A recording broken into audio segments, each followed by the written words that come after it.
কখনো কখনো দৌড় মানে শুধু গতি নয়, দৌড় মানে প্রকৃতির ভেতর দিয়ে নিজেকে আবিষ্কার করা।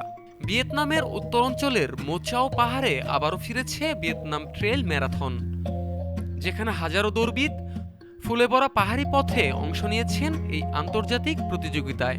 চা বাগান, ফুলের বাগান আর বন ঘেরা পাহাড়ের মাঝ দিয়ে এঁকে বেঁকে গেছে এই ম্যারাথন ট্র্যাক। বরই ফুলে ঢাকা পথ আর রঙিন পাহাড়ি ডাল দৌড়বিদদের জন্য তৈরি করেছে এক অনন্য অভিজ্ঞতা। দৌড়ের শেষ গন্তব্য ছিল মোচাওয়ের পরিচিত হার্টশেপ টি হিল, যা এই ম্যারাথনের অন্যতম প্রতীক। এক অংশগ্রহণকারী বলেন, To be running the marathon, it is so beautiful. এই ম্যারাথনে দৌড়াতে পেরে আমি খুবই আনন্দিত। জায়গাটা অসাধারণ, মানুষগুলো সুন্দর, গ্রাম দিয়ে দৌড়ানোটা দারুণ অনুভূতি। এত সুন্দর পরিবেশে এত মানুষের সঙ্গে দৌড়াতে পেরে আমি সত্যিই খুশি। আরেক দৌড়বিদ বলেন, Đây là lần đầu tiên mình tham gia giải chạy. আজকের আবহাওয়াটা দারুণ। বরই ফুল আর পাকা ফলের বাগানের ভেতর দিয়ে দৌড়ানো দৌড়বিদদের জন্য দারুণ রোমাঞ্চকর। ভিয়েতনাম টেল ম্যারাথনের এটি অষ্টম আসর।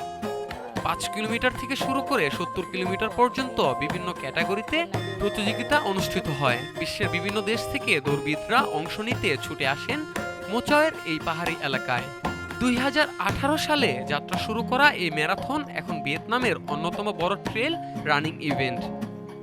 আয়োজকদের মতে প্রতি বছর 40টিরও বেশি দেশ থেকে কয়েক হাজার দৌড়বিদ এতে অংশ নেন। ফুলে ভরা পাহাড়ি পথে এই দৌড় শুধু একটি প্রতিযোগিতা নয়, এটি প্রকৃতি, মানুষ আর সীমা ছাড়িয়ে এগিয়ে যাওয়ার এক ছুটে চলা গল্প। News desk, Dhaka today.